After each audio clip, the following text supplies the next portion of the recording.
Welcome back to Salty Saints. My name is Hayden Holm, and today we are joined by a bunch of fine gentlemen, brethren in the church. We got my brother Tanner, we've got David from Sword of Laban, we've got Jonah, or Bort, from Ward Radio over here. We've got also with us Timber Harward, and today... Dude, you just gave away my name, man. Everybody thought it was Bort. That's right. Yeah, what happened to the anonymous account, dude? The anonymity is completely lost at this point. Egg on my face. I should have known better. And so today we are grappling with a question. And the question is basically, why is the priesthood ban not like gay temple sealings? So to start things off, we've got a video that we're going to dive into. You're not content to just hold on to one lightning rod. You want to hold on to two lightning rods. You want to get two, really. Should we just throw in other things there, like some discussion about like the war in Israel or abortion too? Like, there's a few more things we could throw in if we want to. There's some landmines we can still step on. Yeah, you betcha. That's dude. right. Yeah. We're raising my YouTube account to the ground at this point, so might as well go out with a bang. Let's do how everyone's going to be a polygamist in the Celestial Kingdom. That'd be a great one to do next. Oh, that'd be fantastic. Yeah. Yeah. Just throw it in there. So Tanner, why don't you pull up that video? This is gonna work, and let me cue up the discussion real quick. So this is a video produced by one of our favorite anti-members of the church, Alyssa Grenfell, and this was a prediction that she made in 2024, saying that by 2025, gay sealings is going to be a thing that the church endorses, and she uses the priesthood ban as her reasoning behind it. So let's watch it. Which will change its stance on gay marriage in 2 years. And here is why I say that. Last night, Instagram served me this person's profile, specifically this post of this man standing in front of the conference center. He explains in the caption that he is gay and practicing Latter-day Saint Mormon. Of course, I assume this to mean initially that he is celibate, because the church's current stance is that you can be gay, you can be active, but you cannot act on your same-sex attraction. Imagine my surprise, though, to find out that he recently got married in a very beautiful and opulent wedding in the Utah State Capitol. He and his husband are super cute, and so I'm honestly just thinking at this point, when is this man going to be excommunicated? Imagine my additional shock to realize that this man had a book that was available for a limited time in Deseret Book. Honestly, what surprised me the most about this person's profile is not the fact that his book was featured in Deseret Book, but this post of him and his then, I guess, fiance or boyfriend at the Washington, D.C. temple. Before clicking on this comment section, I would have bet a large sum of money that there is no way that the church would have any sort of positive interaction with this post, because it's two gay men standing in front of the temple, the most conservative Mormon place on earth. And yet, the Washington, D.C. temple Instagram liked this post and shared this comment below. And that's why I say this is not the Mormon church of my childhood. This is not even the Mormon church of me in college. The Mormon church is preparing to make a foundational doctrinal shift, and we can look at church history to see how this will play out. For more than 20 years, the church did not allow Black members of the church to receive the priesthood or temple ordinances. Scholars agree that the civil rights movement ended in 1968, meaning that the priesthood ban ended 10 years after the end of the civil rights movement. However, we see the same rhetoric and language used around Black people receiving the priesthood as we see around gay people having the opportunity to get married.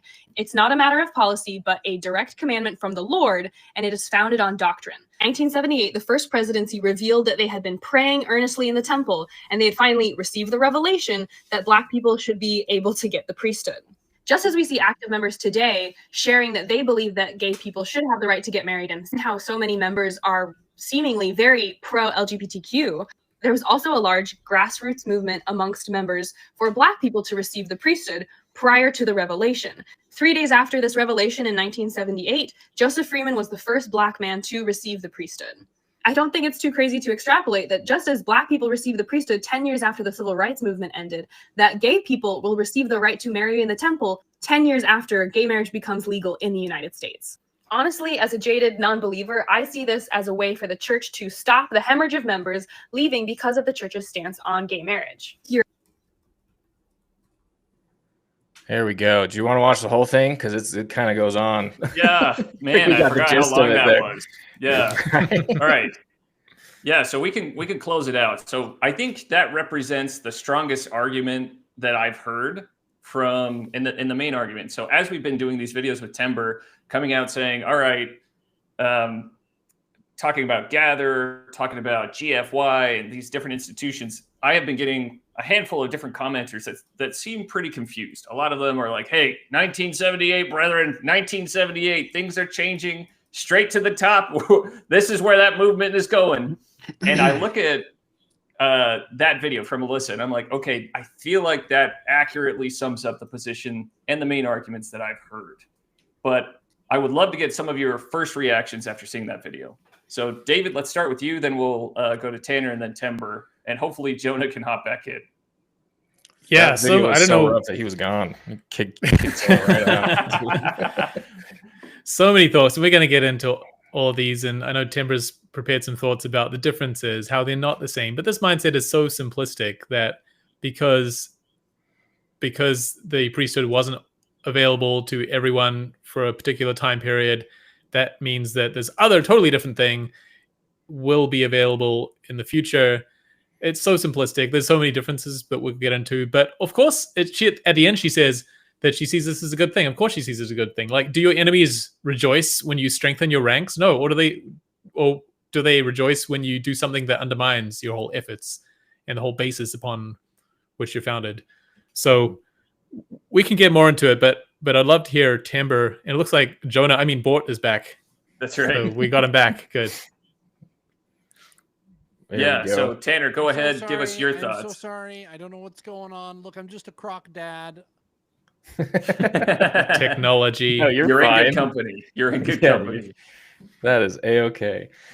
Jonah, Jonah, if you're on your computer, I found it works a lot better on your phone, as much of an inconvenience as that is. But just so you know. For the sake of the convo, I'm doing it. I'm going on my phone. You keep going, Timber. I'll be back in just a jiffy. I think it's Tanner. Go ahead, Tanner. All right. Well, I think my favorite part of that is just how like everyone's wrong in that video. You know, like just everybody's wrong. Deseret Book's wrong. Charlie Bird's wrong. You know, what's her name? Melissa Granfeld. They're just all wrong. It's unfortunate, you know. But what I think is her prediction is not an unpopular one. You know, like that's actually pretty mainstream in the church. What I really find funny is how like dedicated she is. She's more up to date on things, you know, in past histories than most members of the church are actually. And there's this weird kind of racism and sexism that comes with anti-Nexmos, where they're like, as soon as the church starts progressing in one way or the other, they're like, hey, you're not supposed to do that. You're supposed to be racist. You can't stop doing that. Or you're supposed to be sexist. You know, you're supposed to be discriminating and you're not discriminating. I don't know how I feel about that, you know?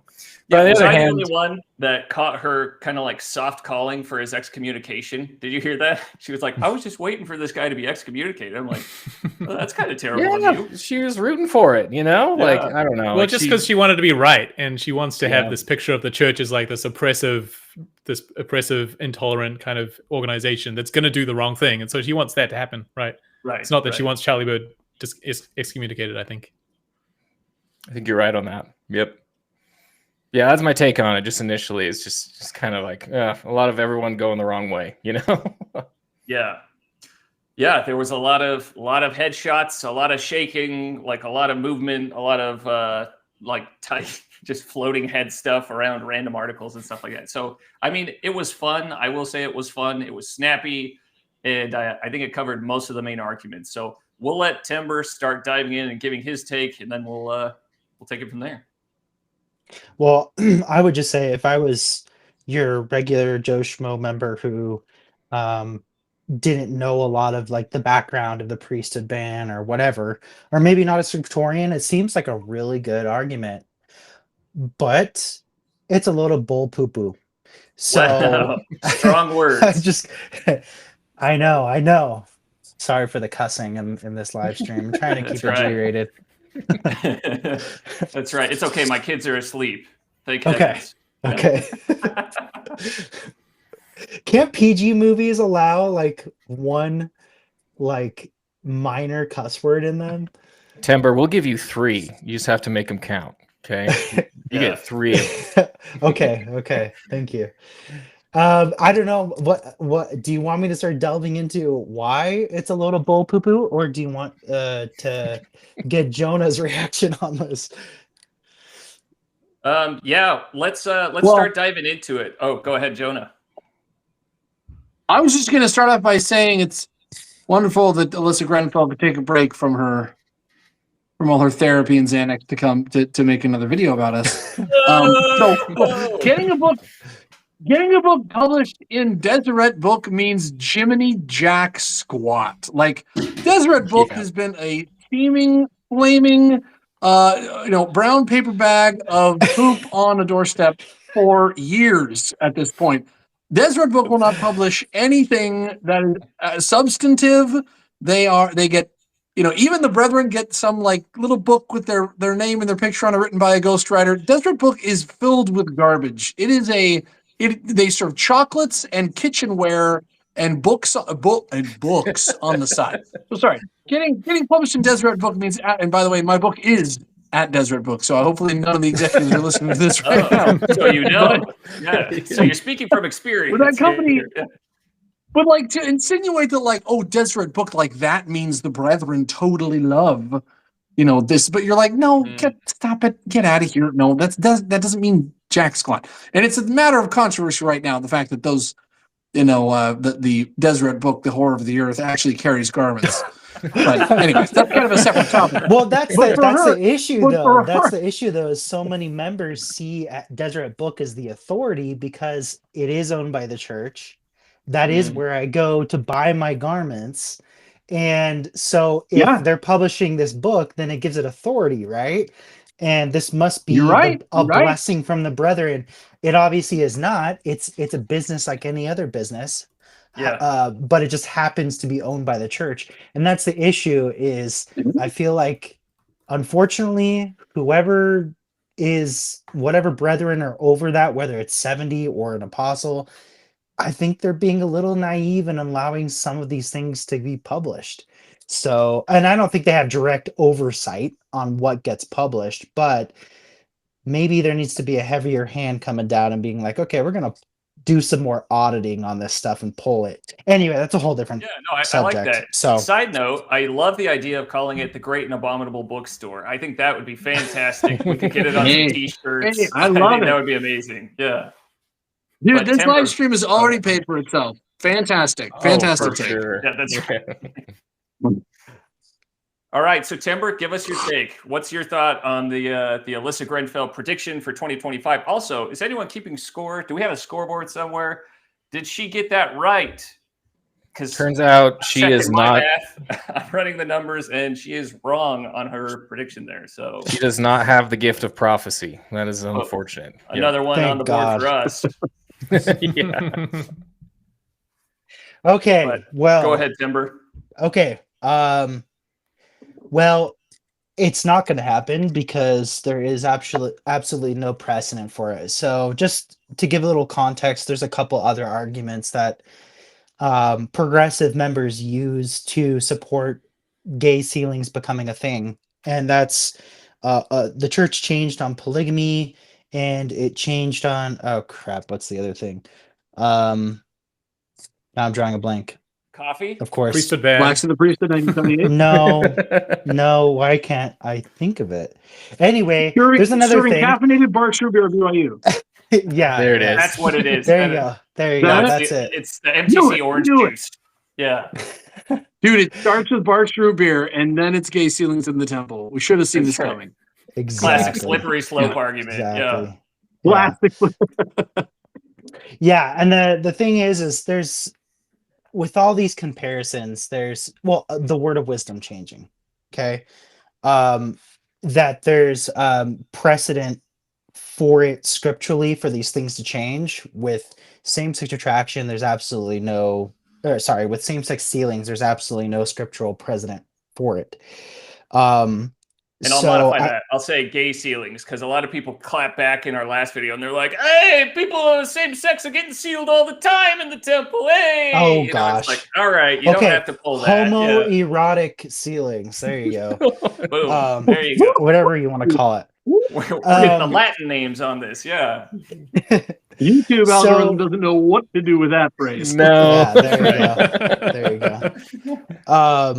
So to give a little bit of historical backing on this, the Joseph Smith, we know that Joseph Smith ordained or had at least 2 black men ordained to the priesthood when he was alive, right? We know Elijah Abel, we know Walker Lewis, and then there was another one, I think he's known by Black Pete, and we know he became an elder as well, but we don't know if like Joseph specifically did it.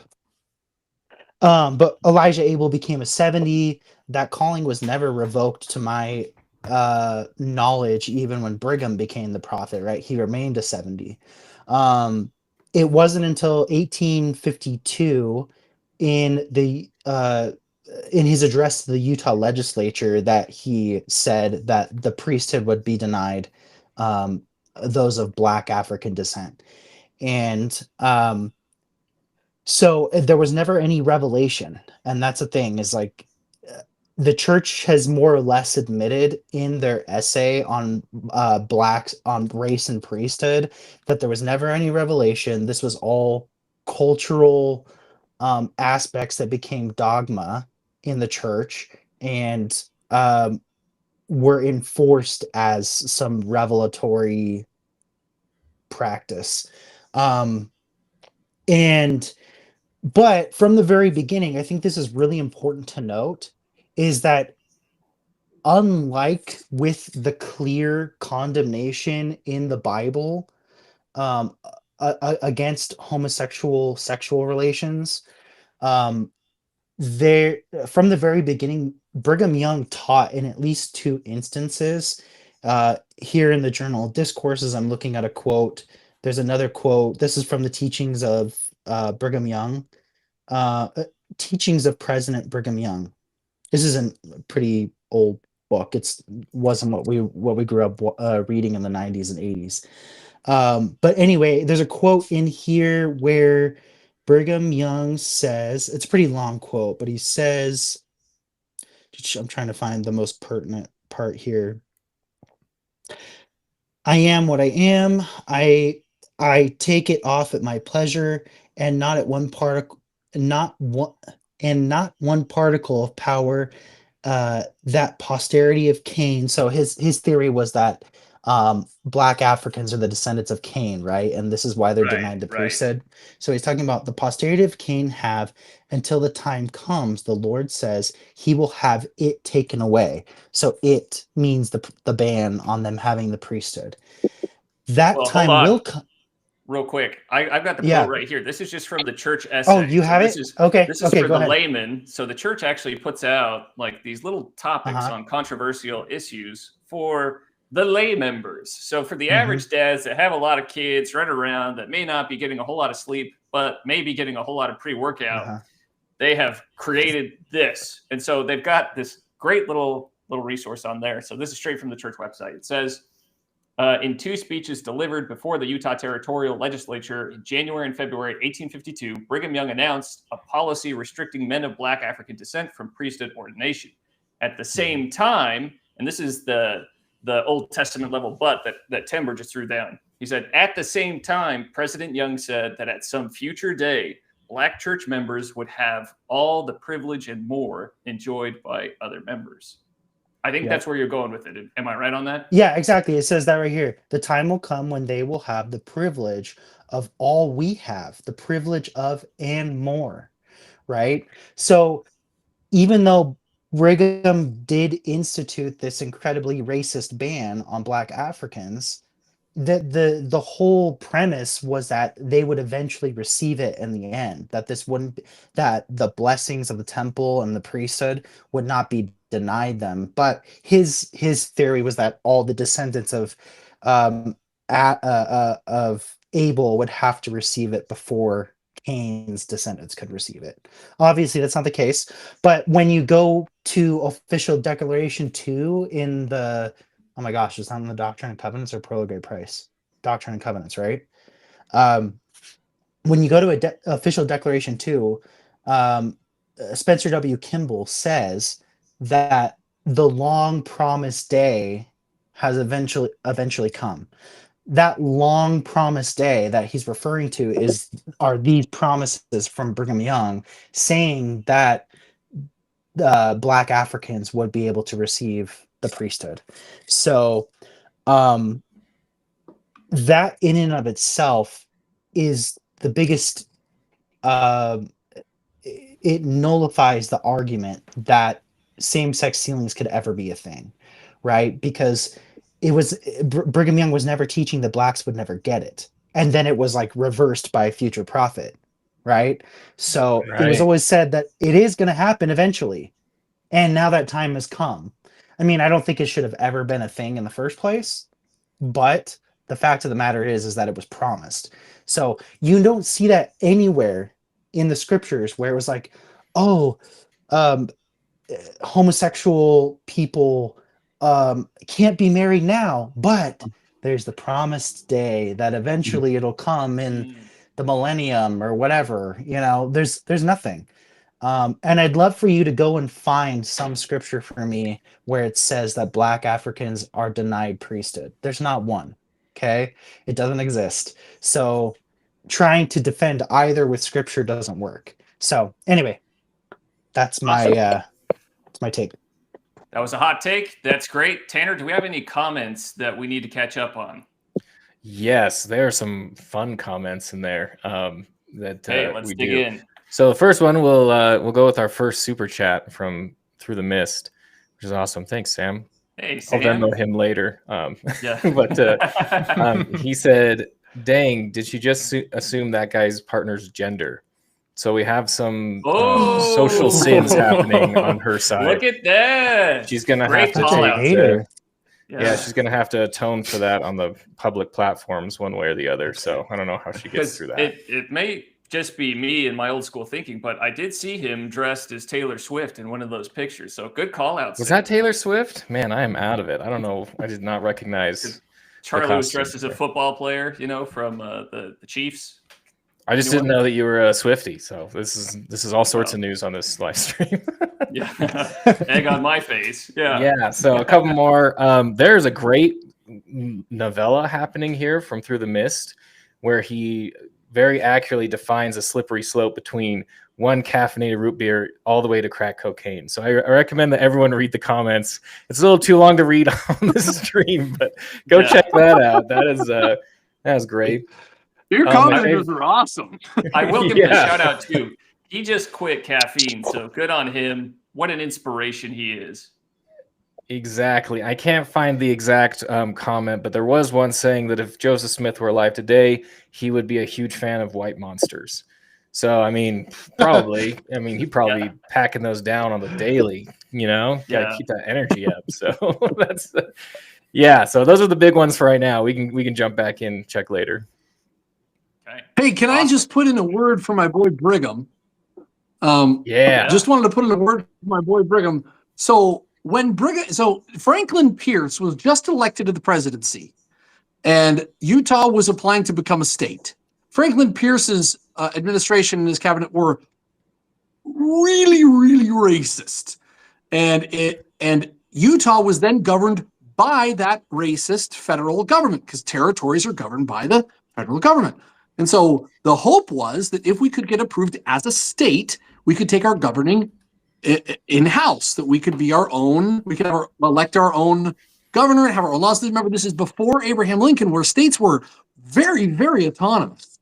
And so if you were a state, you were like a nation unto yourself. So when Brigham Young is saying these things in 1852, he knows that in the wings, the Pierce administration is listening to whether or not we want to make these people a state. Now, if you're made a state, you get senatorial representation.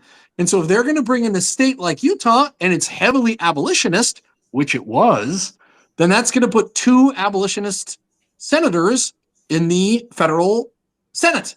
And that's going to sway everything towards abolishing slavery or getting rid of slavery or limiting slavery or whatever it was. And so Brigham Young knew that he couldn't come out and be like, yeah, I think it's important. Actually, remember, Brigham Young was the guy who required anybody owning a slave in the state of Utah that they have to get the same basically the same education as a white person gets.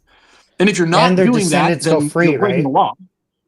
And their descendants go free. He also personally liberated slaves that were foisted upon him by Indian chiefs. He also abolished the Indian slave trade in the territory of Utah, which was not a simple thing to do. He never honored the licenses of slave traders who came in the territory of Utah. He did everything directly, personally, intimately to limit, to try to put down the practice of slave trading and slave holding as much as he could do as a territorial governor. So when it comes to applying to become a state and become a state governor, and you have Franklin Pierce listening in the wings at it. Remember, this is 1852, guys. When he says, blacks can't be clergy, because that's what priesthood holders are. They can't be clergy in our church, but someday they will be. That was an extremely progressive position to take, a very risky progressive position to take in 1852. So, but Timber is completely right. There never was a talk, there was Adam and Eve, but someday there will be gay sealings in the temple. Like that, there was nothing of that equivalent. So I just wanted to put in a good word for my boy Brigham there. But well, how dare you try and give context to this? We're supposed to look at this in a vacuum with no context. You're right. And pull that out and twist it around into a pretzel. Jeez, man, you're really killing the vibe here. That's right. You killed the vibe, man.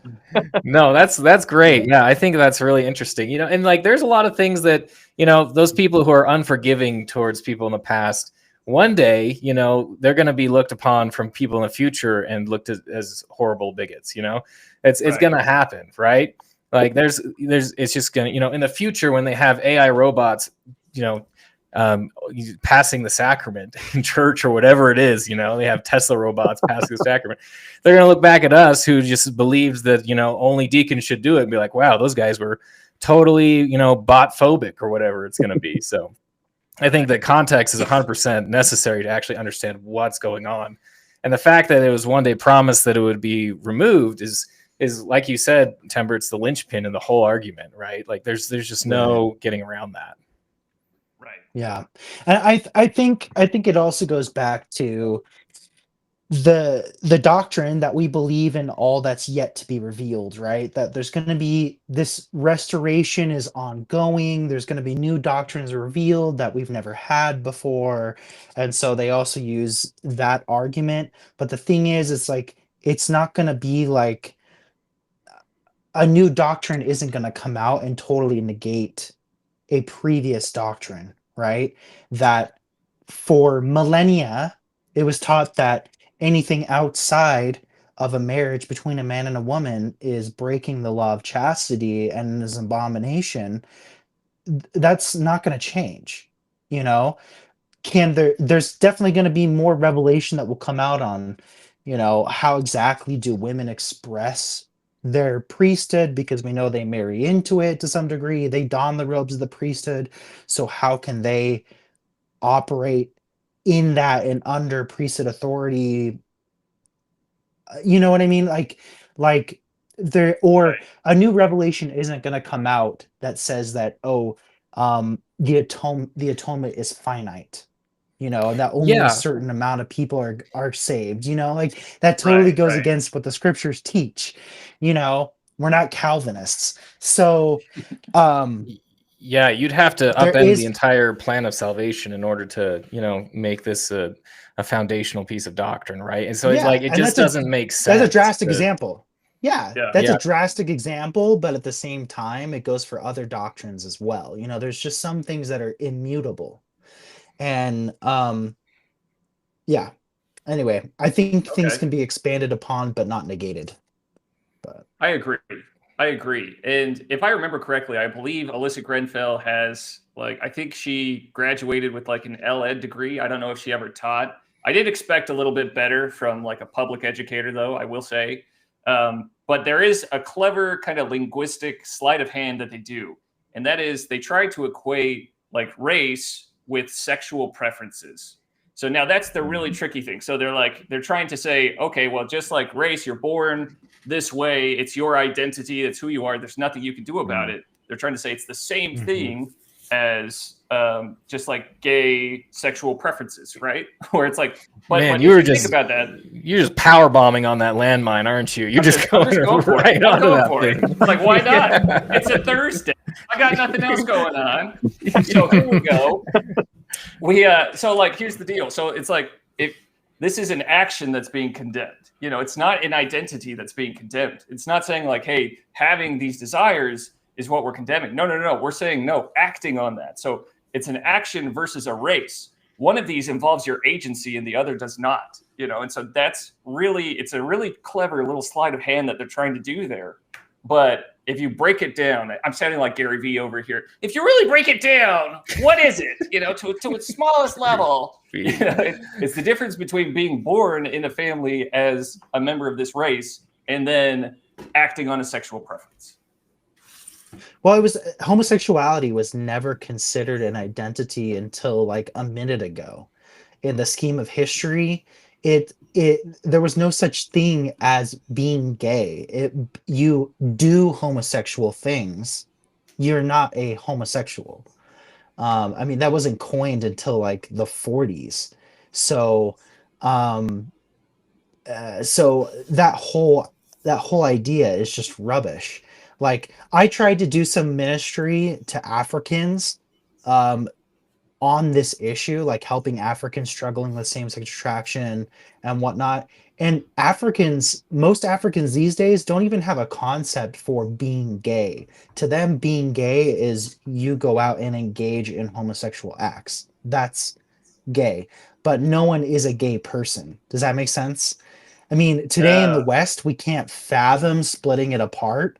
But like, okay, this is a really weird example, but like, there's this tribe in like Papua New Guinea, and in their cultural practice, the way that they pass on manhood to younger children is the men have to give it to the younger children, and they do it through a sexual act, okay, with the younger boys to give manhood to them, but they don't see that as anything homosexual. That's just how they're passing on their manly traits to make the youth turn into men, right? So they don't see it as anything homosexual. It's strictly seen as a ritual to help young men mature. So this seems weird, but I'm just saying, like, most of the world in their history have had this concept where it's like, even the ancient Greeks, who were known for their flagrant like homosexual wrestling practices, that was always just a thing seen as helping men bond with each other. And for older men to tutor younger boys into becoming men, it was never seen as an identity. So like, you had to have your wife. If you weren't married and had a wife and were having offspring with her, you were a menace to society. But you could have your boy toys on the side, so, but anyway, so this whole concept of homosexuality being an identity is just not. It's not something that this is a great point. Recently. This is a great point, and not only is it a recent kind of a recent concept. It, like in history, isn't isolated, but in geography as well. It's kind of like, I always try to think of the rest of the world listening in on our conversations.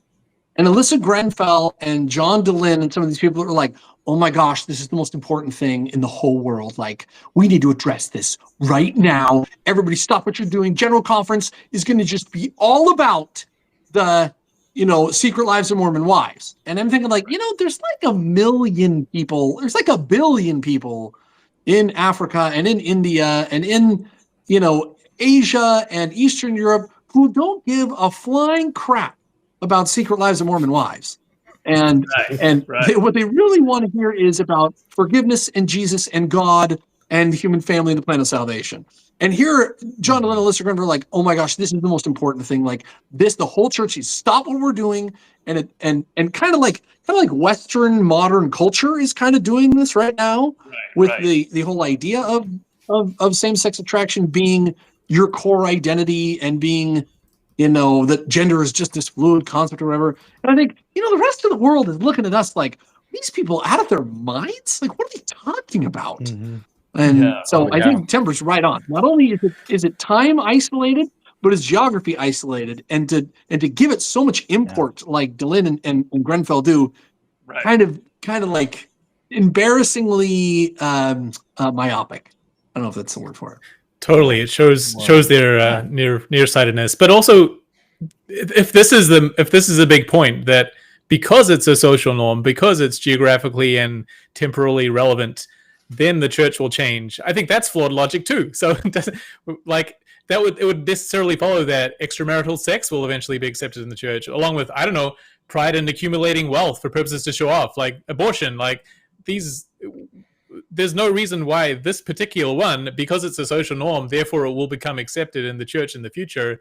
That's just flawed logic from the get-go, right? It doesn't matter that it's a social norm. That's kind of irrelevant, along with other things that I've listed. So it's, what's the solution? Like, even if it looks that way to you sometimes, it looks like there's the social norm over here and the church moved towards it. That's kind of how it looks from the outset sometimes. Well, it's not. The church isn't changing to conform to social norms. It's not getting closer to that. It's changing because the change is right and good and timely, and it's about right order and a God that's trying to lift us up to his level. But we're like kicking and screaming and demanding to be let down this instant, right? That's what it's about. It's not that the church is drifting and being led by the social norms as we progress through time. That's idiotic way of looking at it. Their rebuttal would be that the ending of polygamy was due to outward external pressure, and the 1978 priest, they would say, oh, well, the church does that. There's John DeLynn's line. Oh, every time the culture puts pressure on the church, they just fold like a chair. That's what they say. They say, oh, you look at polygamy and look at the priesthood ban, and that's exactly why they did all of that. All they see is, they don't remember that actually John Taylor was in exile for years. He was hiding in hay bales to escape federal authorities. Like, you want to talk about external pressure? Like, come on. But he makes it so simplistic. It makes it sound like, oh, we just capitulated at the nearest sign of the society going this way, and we just followed right along. That's what they say to that. Yeah. Every single time. Oh, so I like that point. It sounds like a starving man in Jakarta who works for a handful of rice every day may not care that people over here want to act on their own sexual preferences, right?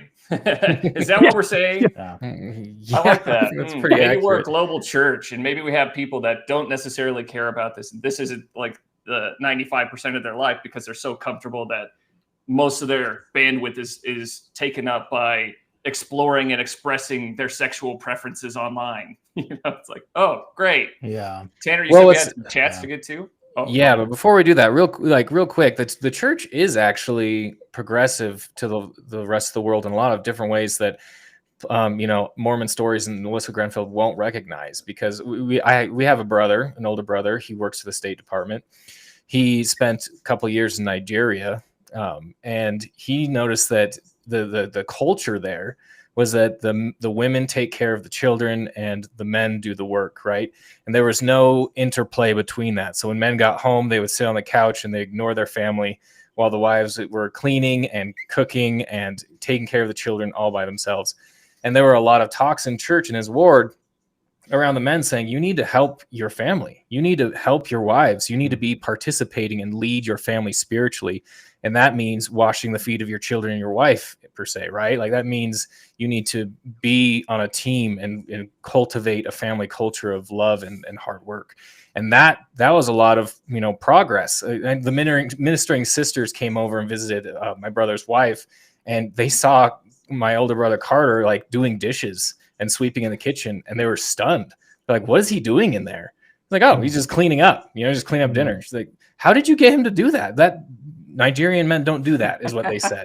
It was uncomfortable for them. They're like visibly uncomfortable with it. So like that's something that you don't hear about often in Utah, is like the church is bringing people up and bringing people closer to God in a lot of ways that are seen progressive outside of the Western sphere, right? Or the Pathway program. I was think trying to that's a remind great people about example, where it's like they're lifting I was just people saying, out of these traditions of like ignorance, you know, living. I met people on my mission in Paraguay that just lived and died in complete ignorance. They had zero education, but Pathway is out there saying like, we can basically give you like a high school and a college education for free, basically, you know, and they're trying to get it to as many people as possible. It's like, talk about progression.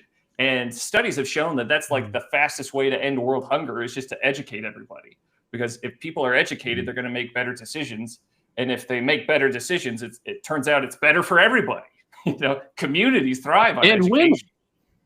Totally. Oh, absolutely. And I remember the churches out there, the churches in places where women do not hold any power. Women are not allowed representation. Women are not allowed to be educated.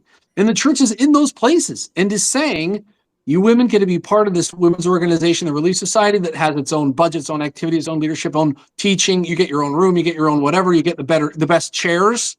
You get the best chairs in the whole stinking church. It's outrageous, you know, and to educate these people, that's really, really progressive. And here in the West, our first world problems were like, you know, I just don't think that the church is giving women enough power over here. Like, it's so like antiquated, like patriarchal. Meanwhile, there's millions of women in these places and in Africa who are saying, this church is really dancing with danger here in our community for our sakes. They're doing it for us because they believe in the sanctity and the glory of women.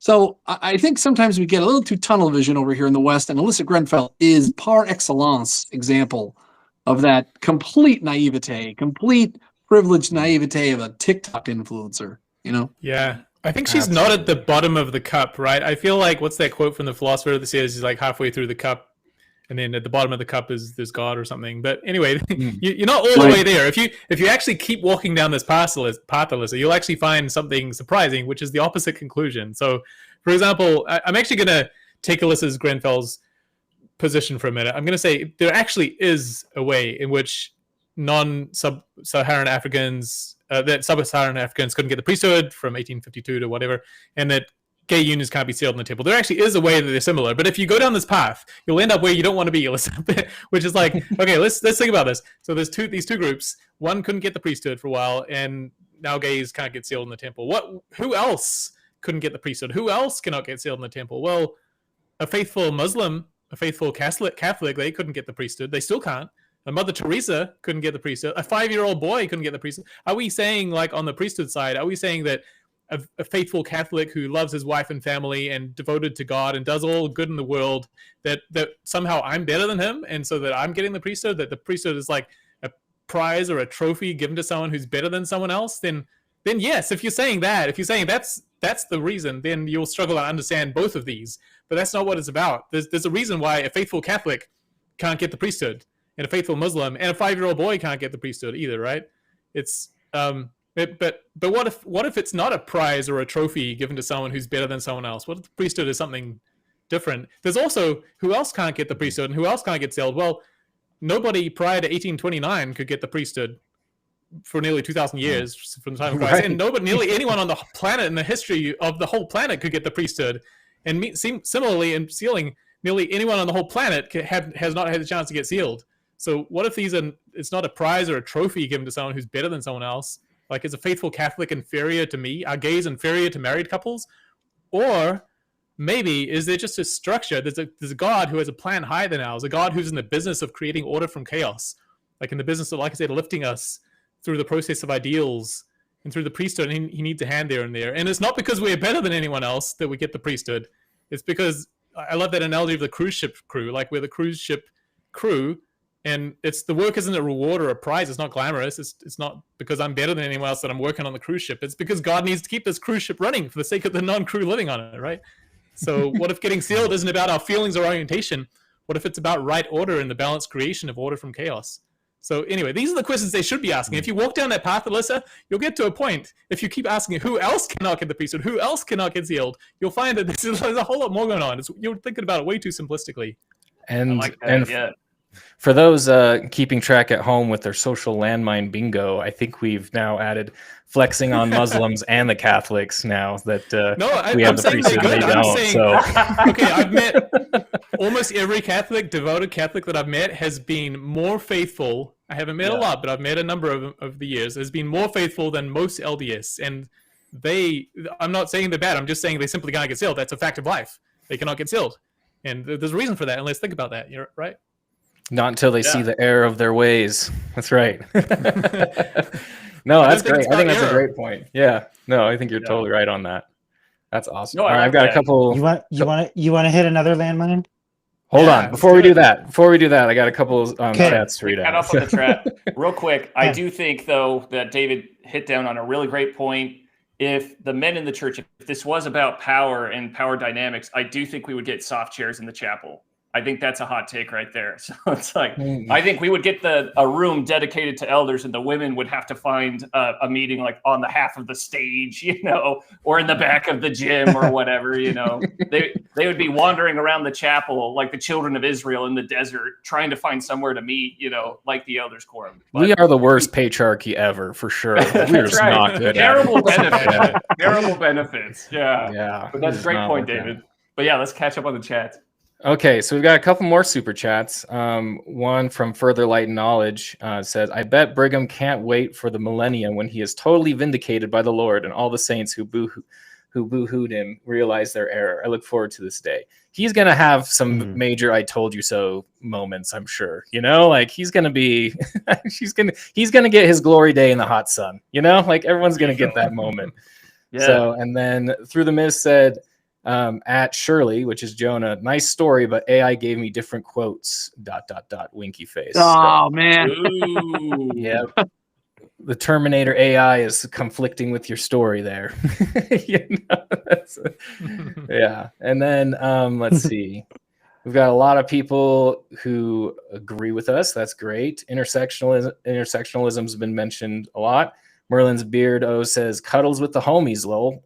I think that was in relation to Timber's story about some weird cultures doing things rather than being things, right? So okay, I got you. That's awesome. Hey, I don't think there's anything wrong with cuddling with the homies as long as it's, you know, platonic. So platonic cuddling. We need to bring it back. There's another landmine we can jump on. Go. You know, like that's hey, that's awesome. Arab men do it with each other, so nothing there good about it, but keep going. You know, in our household, we had a strict no touching policy. It was like Arrested Development, you know, like no touching. That, and so I don't know, that would be a line too far for me to cross. But I get some other people can do that. You'd be lucky if Hayden shakes your hand. To be honest, you know, that's right. On most days, it's a salute. You know, that's a real intimate moment. A high five. You know, so. That's right. Maybe a thumbs up. Yeah, there you go. Yeah, well, that's good for now on the comments. Yeah. So, Timber, you mentioned that you had another landmine that we need to jump on. Well, yeah. It was mentioned a couple times about like where this will lead. And I think it's important to go back to what the Lord revealed to Moses in Leviticus. He revealed a few different things, and one of them was a moral law where he was giving pretty explicit commandments against different sexual behaviors that the Israelites and neighboring like Canaanites were involved in. And this is something that a lot of people don't like to acknowledge is they'll say, as part of the ongoing restoration, the Lord will reveal eventually that same-sex sexual relations are okay and marriage will be allowed. And then, but this isn't my idea. I got this from other Christian scholars that opened my eyes to this. But if you are going to go with that argument, you also have to apply that to the other abominable sexual behaviors that the Lord commanded against. So I'll give you an example. Leviticus 18 not only condemns homosexual sexuality, but he also lists bestiality, incest, sleeping with your father's wives, pedophilia, different things. So if you want to apply that rule to homosexuality and you say, oh, well, ancient people never had a concept of a monogamous, loving same-sex couple, like that wasn't ever a thing they could conceive of. And so now that we have this new identity and understanding that they didn't in the past, then the Lord will allow it now because it's not what's exploitative sex like they had in ancient days. I'm like, okay, go apply that to the other things that the Lord condemned as well. Does that mean eventually the Lord is going to bless bestiality? Does that mean he's going to bless pedophilic relationship like pederasty like they used to in Greek times? Does that mean he's going to allow mothers to have sex with their sons or fathers to have sex with their daughters? The obvious answer is no. If it doesn't apply to those, it's not going to apply to same-sex relationships. So you need to apply what that you're logic, saying is like, right? if they're going to get that rainbow-colored horse out of the stalls, they got to ride it. They can't just get it out of the stall Then and then apply put it back it to like, hey, everything. just for this one incident, and then we'll put it back. It's like, no, you got My Little Pony out of the stalls. Ride it off into that rainbow-colored sunset and see where it gets you. Yeah. Well, that's a thing is there's a new burgeoning movement in the LGBT it's a sub movement where there are the minor attracted persons who are trying to normalize pedophilic relationships and trying to put it under the LGBT umbrella. Well, a lot of gays don't like that. They say, no, we're not like them. And I'm like, how can you say you're not? What makes you different? If you're going to change this one aspect of Judeo-Christian morality and say that it can be allowed, then you've got to change everything. You can't just not leave that excluded. You can't exclude that. So anyway, yeah. Oh, I like that. It reminds me, there was one time I saw this like film critique of The Dark Knight, right? So this is like classic Heath Ledger, you got Christian Bale, Batman. So the opening scene, it shows like a bunch of these clowns and each one of them kills the other one, right? So each one of them kills the guy. They have an order to kill the guy that they're helping out, so they help him out. That guy kills him, and then that guy gets killed by the guy who helps him out. And he made the comparison that I can't remember who it was, but he made a great comparison. He said, this is similar to the Pride movement, what we're seeing. Because at first it started off with like, hey, I was born this way. Lady Gaga came out and she created this whole song, I'm on the right track, baby. I was born this way. So she had that whole song. She had the jazz hands and everything. No, go back to singing that. That was good. but then the transgender movement came out and it completely obliterated that. It was just like, I was actually not born that way. I was born different, so I need to change now. Mm-hmm. And that completely destroyed the argument of the gay movement, and then you had additional. So it's very similar to that. I like that you're pointing that out and saying like, hey, this is going to lead somewhere. Like it's moving forward. It's leading somewhere. And I don't think anybody likes where it's leading. Maybe there's a great lesson in this for all of us. So when I was in college, my roommate was dating a girl and I was dating her roommate, and we went up to visit her parents at one point in Idaho. Her dad was in the military, and this dude wasn't just in the military. He ate his breakfast cereal like a lieutenant. He sat down at the dinner table. He held his fork and his knife. It was he was so obsessed with the fact that he was in the military. He had all the stuff on the walls, and he walked and he talked and he sneezed like he was, leading a platoon of men. And it was so repulsive that he had reduced himself to being less than a son of God, that all he was a rank. Hmm. Now that's a wonderful thing. And being in the military, and he had accomplished a whole lot of marvelous things. And he was very proud of those things. And you should be proud of those things. But when we take our behavior or our occupation or our proclivity, and then we supplant our identity and we say, I am a Republican, or I am a lieutenant in the military, or I am a, gamer, or I am, and it's this new identity that instead of something we're doing, it's something we're being. That is contrary to the gospel of Jesus Christ. When Jesus and his father descended in the sacred grove, they called Joseph by name. They knew who he was. They didn't say, hey, prophet kid, or hey, farm boy, or whatever. Like, Joseph is Joseph. Going a little And you are Princess Bride on you. us there. Everybody. Yeah. And so don't ever succumb to that. And that goes for everybody in and out of the church, or active or inactive or whatever it is. You are more than what you do. You are a son of the living God. You're a daughter of God.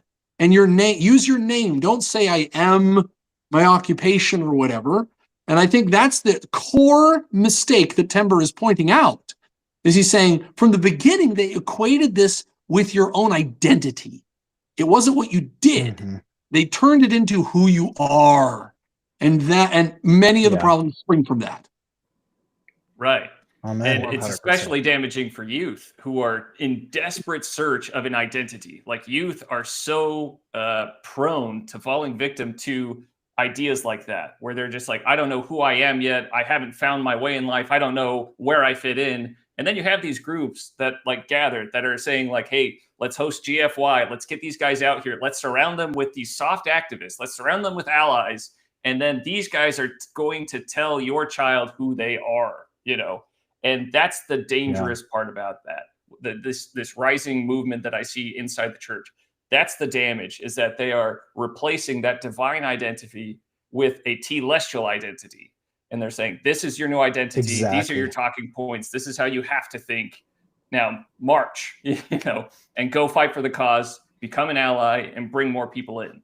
It's basically like you're like a blue cap at that point. We're right back to the gay gulags. Okay. Not to go all Jordan Peterson on you, but it's kind of gross.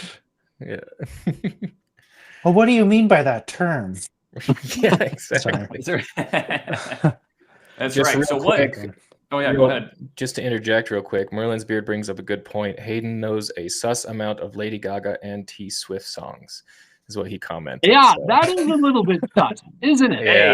Yeah. And I didn't say any T Swift songs in there. I will say that I did quote Lady Gaga. You but just not T. recognized her costume, so I don't know. I mean, I just recognized the costume. Yeah. That was blasted on social media. We go into RuPaul's Drag Race after this? That's right. You and me. What are we Timber, announcing let's at the go. end of this? That's right. Yeah. Any other comments that we need to catch up on? There's a lot, so I think I'll have to read through some of them. But I just wanted to call that one out because it was very pertinent. Oh, thanks. To discuss. Yeah. Hey, right in the fields. Yeah. Exactly. Yeah. So, in the age of home-centered church, what is the takeaway for the average dad? The average father, maybe the average elders quorum member. What's the takeaway here? Timber, we'll start with you, then we'll turn to David. Then Okay. Go ahead. Yeah. So I mean, just be so careful with what your kids are watching. I've seen. It's hard for me, and I'll speak out of personal experience. Both me and my wife work, and especially like right now during the summer, my kids are downstairs playing a lot while I'm working, and I don't have total oversight onto what they're watching or doing, and I try to get them out of the house. But and we do our come follow me, we do our family prayers, but still during that time they can be exposed to stuff on the iPad or TV or whatever, even if most of the stuff they have is just benign shows. Like I caught them watching My Little Pony, which seems benign, but even that show now is like looping in and all this gay activist propaganda. And I'm like, you got to be so careful what your kids are listening to. even sadly LDS podcasts. Don't just trust it because it's run by LDS members. Okay, I know plenty of LGBT activists who claim to be active members of the church who are telling vulnerable youth that the family proclamation is going to change, that it's an it's a it can allow for gay sealings in the future. It doesn't exclude that. So just be careful. Try to be mindful of what they're watching. Anyway, I'm beating a dead horse here, but that's my main takeaway from personal experience. So yeah, so just like destroy the internet in your home, if you can. Like just get the kids out into nature, tell them to go touch grass, have a normal childhood. Yeah. I tell my wife all the time, yeah. The Village is not a bad idea. The movie, The Village, M. Night Shyamalan. Yeah. I warm up. It's more like a fantasy than a horror to me now. Like every day I'm like, hey, let's go out in the woods. They only got a couple tweaks to that plan and you're golden, right? Like they had a good idea. Just the execution was wrong. So instead of the color red, we just say like a rainbow flag. The rainbow flag instead of the color red. Yeah, there you go. Oh no, bury it. All right, David, what's your takeaway there? Yeah, I don't know if I have a strong takeaway for a father specifically raising kids, because in the end, well, of course, we all want to do our best to help our kids grow up like us, but in terms of grow up better than us, I should say, we want to give them something that's going to turn them into incredible people that contribute to the world and that return to the Heavenly Father. So, but this plan is for us to become like our heavenly parents, and they're in a heterosexual eternal union. So, this isn't about like this is about like upholding this ideal standard for which humanity should rise and should strive. And I think if we fail to uphold that ideal of marriage, we fail to aim at the divine. And so, anyway, it's also marriage is like unequivocally the thing that has contributed most to the flourishing of humanity throughout thousands of years. It's not intolerant or hateful. That's compassionate. That's good, and that's right, and that's something that God's trying to draw us towards. So anyway, I don't know exactly how that translates to each of you that are watching this video, but these are sort of the goals and the ideals that I think about as I try to apply this to my life. I like that. All right, Jonah, what's your takeaway? Yeah, I think that the way to protect your children is the same way that you need to be sensitive to people out there who might be struggling with same-sex attraction. It's identity.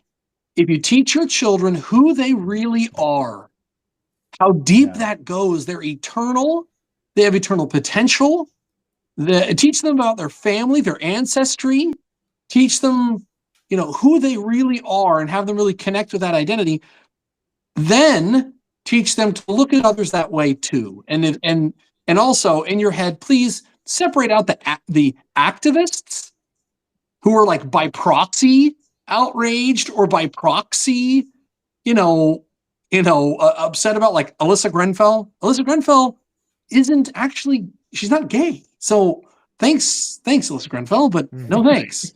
Like separating your head the activists from the people who are actually suffering from it, and the people who are actually dealing with it, they also have an identity that is deep, eternal, and God loves them. God sacrificed his son for that person. And make sure your children don't conflate those things and think that somehow they're our enemy, or they're not good or not worthy or whatever. That's the bullwhip, right? So the bullwhip effect is that we react to wokeism by swinging so far to the other side that now we're forgetting to be kind to everyone. And so teaching identity is the remedy for both. It helps you not be sucked in to the silly, conflation of I am gay or whatever. It helps you resist that. It also helps your children remember that all these people are children of God, and everybody might have behavior we don't like, but never let that spill into how you view them and how you treat them as a child of God. Right. That's right. I like that. Also, keep in mind, Satan was a child of God too. So, no, I'm just kidding. But there's the final landmine. Not to ruin the point, but landmine. I did like that takeaway. Jeez, dude. Sorry about that. Sorry, Tanner. What's your takeaway? In 2025, this was the year that Alyssa was supposed to predict that gay marriage in gay temple sealings was supposed to be a thing. What's your takeaway in 2025? I mean, I have months left. She could still be right. That's right. I can She's still not be wrong yet. Yeah. Power of yet. She's not wrong yet. The power of yet compels her. That's right. That's right. I mean, I have a radical view on marriage and the state in general. I think that the government should get out of the business of marriage. I think people should just form LLCs with each other, and then use religion. That's where you go to get sealed, right? Like you should just go. Marriage is a religious act in my mind, right? It's an act of commitment to each other and to God. So I think that, right? Like I think that's how we should handle it. Just get out of the business entirely and just stick straight to sealings, and then hold our doctrine true to that. But the takeaway is, when it comes to being a father and teaching this to your children, you just have to be very open and honest with them. And like Jonah said, just teach them their identity. And they'll understand that they're more than that. They're more than these labels or these groups that people are finding. Because that's all it is. People are just searching for meaning. They're searching for friends and for tribes to be parts of. And once you dive deeper than that, then it all falls apart. The whole identity thing crumbles, and you realize that you're a multifaceted person and much deeper than what people want you to be. Right. I like that. I think for me, in the age of 2025, like if you're watching this video, obviously you're a person that's staying on top of like what's going on in the culture. You're probably staying on top of politics and all of that. And that's great. I think it's important that parents, especially fathers, are A, leading out in the home spiritually, and B, they're learning the doctrine themselves. They're learning the gospel themselves. They're figuring out the answers to all of these questions. So if they see something like Alyssa on their phone, and she brings up a lot of questions, that you do that homework, you turn to faithful resources, you figure it out for yourself, and then you help your children to have those discussions in a faithful, safe environment where they can then hear your testimony and your struggles as you've been working through this and stayed faithful, And so I would say, figure it out, teach it to your children, so that when they get out of college, none of these arguments have any standing. Like they have zero legs to stand on because the kids have already heard it, Like that's the best way that I think you can arm your kids against these arguments and against these ideologies, taking them, is by just preparing them for it beforehand. So I think that's my takeaway. Do we have any other chats that we need to catch up on? There's a lot of chats going on, but none that we need to catch up on the stream, I don't think. Last shout out to Further Light and Knowledge and Through the Mist for their super chats. That's super awesome. Thanks, guys. Also, tonight is game night in Dads Need Friends. So if you go to dadsneedfriends.com, join the Discord. We're playing Halo and PUBG and Peak, I think, tonight. So come play with us if you're a lonely dad that needs friends, right? So, or if you're like a faithful dad and maybe gaming's not your thing, but you want to talk with other men, other LDS men in the church. Maybe you have a lot of these anti-videos coming across your feed and you're like, I don't know what to do about it. I don't want to tell my wife because that would just make her stressed out and that would stress me out more. Come talk to us about it. We will help you. We've got a great community of guys out there. And that's all we do all day is we just talk faith, family, finance, fitness, all of it. And so come out. That's Dad Needs. And surely the people listening to this, even if you're not going to go there yourself, you know somebody who might be interested in it. So everybody listen to this. You know a guy in your ward. It's not embarrassing to just say, hey, go check this out, or the Salty Saints YouTube channel. Send them, or find your favorite video on the channel and send it to a friend and say, hey, this is really, really good. You don't know what struggles men have out there for belonging or for real good conversations, and they can hear it here. So you know somebody, so take a second and think of somebody you can share it with. That's right. We didn't even pay Jonah for that. That was great. Completely I'll pay him organic. later. Yeah. Those super chats. Yeah. We'll just funnel that right over. Yeah. There Awesome. we go. Well, until next time, I'm Hayden Holm. We got Tanner, Timber Harward, David at Sword of Laban. Be sure to check out his YouTube channel as well. And we've got Jonah Barnes. Thank you, Jonah, for coming on. Go check out Ward Radio if you haven't already. I'm sure most of the people watching probably watch Ward Radio too. Yeah. So until next time, we'll see you later. Oh, this is Salty.